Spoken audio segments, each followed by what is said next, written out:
se font ou se défendent l'aliénation et où s'inventent les alternatives économiques.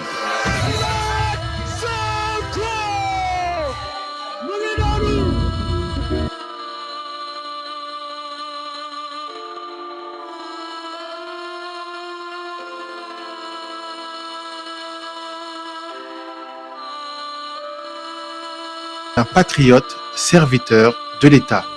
Inspecteur des impôts et domaines, Ousmane Sonko gravit les échelons. Chef de section, vérificateur fiscal, auditeur interne, il rédige la première charte de déontologie de la DGID, le premier plan stratégique et le premier rapport sur les dépenses fiscales du Sénégal. En 2005, il fonde le SAID, le syndicat autonome des agents des impôts. Il en devient le premier secrétaire général. Il dénonce les dérives, les anomalies, les manquements. La transparence devient son combat. Heureusement, nous sommes dans une situation très fâcheuse où c'est des combines et des complots au sommet de l'État, et particulièrement au ministère des Finances, qui rejaillissent sur le fonctionnement de ces services qui sont quand même stratégiques. Les impôts et domaines, c'est peut-être presque 80% du budget de l'État. La naissance d'un projet politique. En 2014, le manifeste fondateur, l'appel aux patriotes, pose les bases d'un discours souverainiste assumé. Les références à Mamadou Dia, Cheikh Anta Diop et Thomas Sankara installent d'emblée le parti dans une filiation intellectuelle forte. Avec d'autres patriotes, ils font PASTEF, un parti qui place l'éthique, la souveraineté et la justice au cœur du débat. En 2015, Ousmane Sonko s'impose comme une figure nationale à laquelle s'identifie le peuple. Ses prises de position courageuses trouvent un écho auprès des populations. Il engage deux combats. Celui contre les accords de partenariat économique, APE, qu'il qualifie de cheval de Troie, néocolonial, car chiffre à l'appui, il démontre comment leur mise en œuvre menace la capacité du Sénégal à protéger son marché intérieur. Et celui pour une Afrique souveraine qui doit interroger sa monnaie imprimée chez l'ancien. À partir de 2015, les premières cellules numériques militantes, les coordinations universitaires et les réseaux de la diaspora se structurent.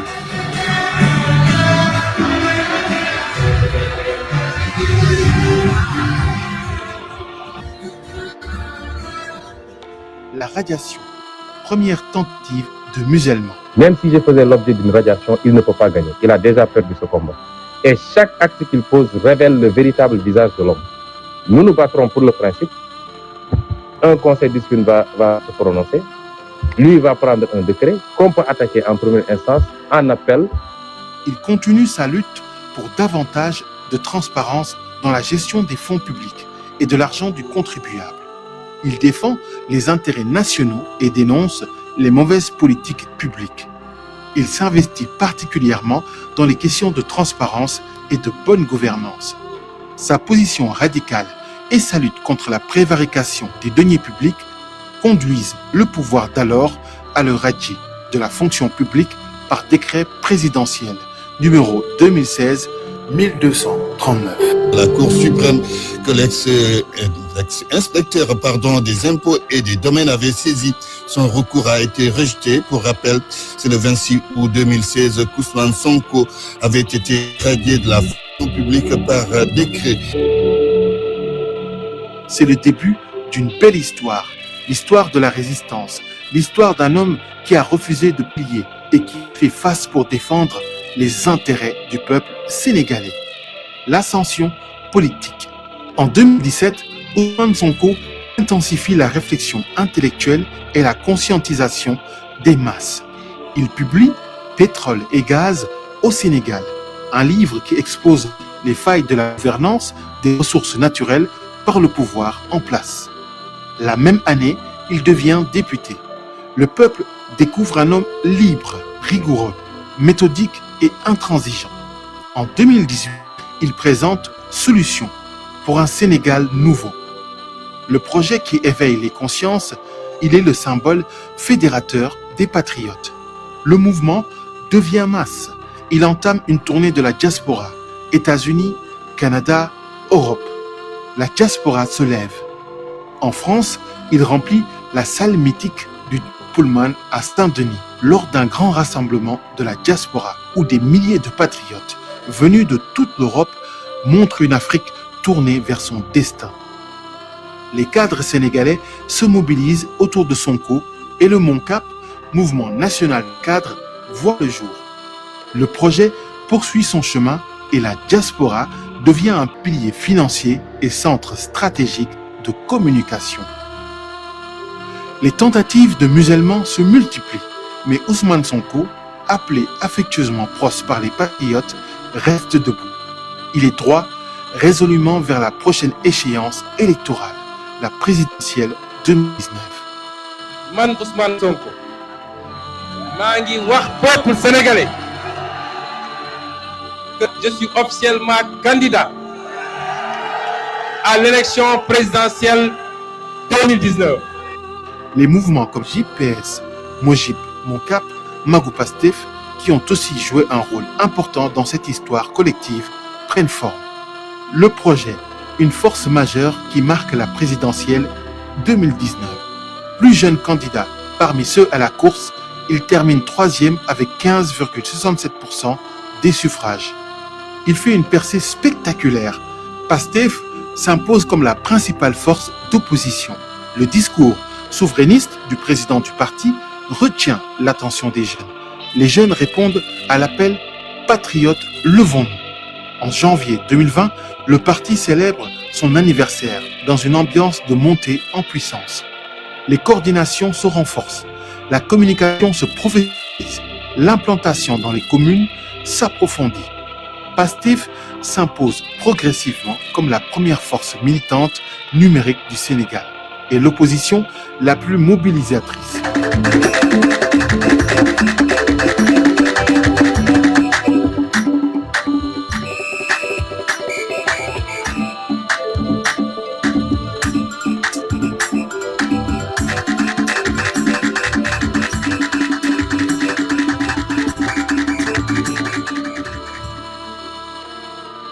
Dakar et Ziguinchor polarisent l'essentiel de l'énergie militante.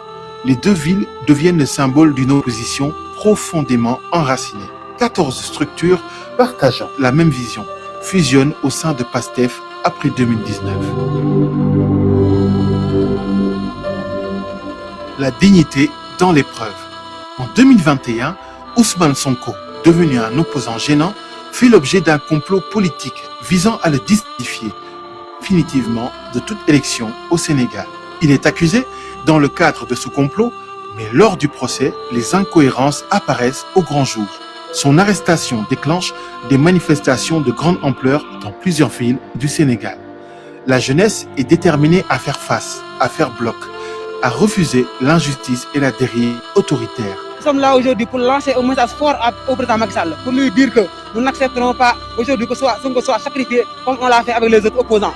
Sonko est un patrimoine national qui porte un projet de société pour sortir le Sénégal dans l'ornière. Nous n'accepterons pas aujourd'hui qu'il soit bâillonné, qu'il soit intimidé, qu'il soit persécuté ou bien mis en prison comme on l'a fait avec les autres. La répression fait plusieurs dizaines de morts, de nombreux blessés et entraîne des arrestations massives qui paralysent partiellement le pays. Ces événements radicalisent les patriotes et renforcent la stature nationale et internationale de Sonko. Ce tournant internationalise la crise sénégalaise. Le simulacre de procès révèle des failles, des contradictions. Il met à nu le complot. Le peuple descend dans la rue. Le pays vacille. Les patriotes, à la suite de Pros, évoquent leur droit à la résistance. La dynamique de résistance se transforme en victoire électorale en 2022. Malgré la suppression par le pouvoir de la liste des titulaires qu'il conduisait, Ousmane Sonko bat campagne et crée un fait inédit aux élections législatives, le ballottage des forces à l'Assemblée nationale. Malgré les épreuves et les persécutions qui le poursuivent, Sonko maintient ses activités intellectuelles. En 2022, il coécrit Les territoires du développement et poursuit son combat pour la démocratie. Il se positionne comme le principal rempart contre le projet autoritaire du pouvoir en place.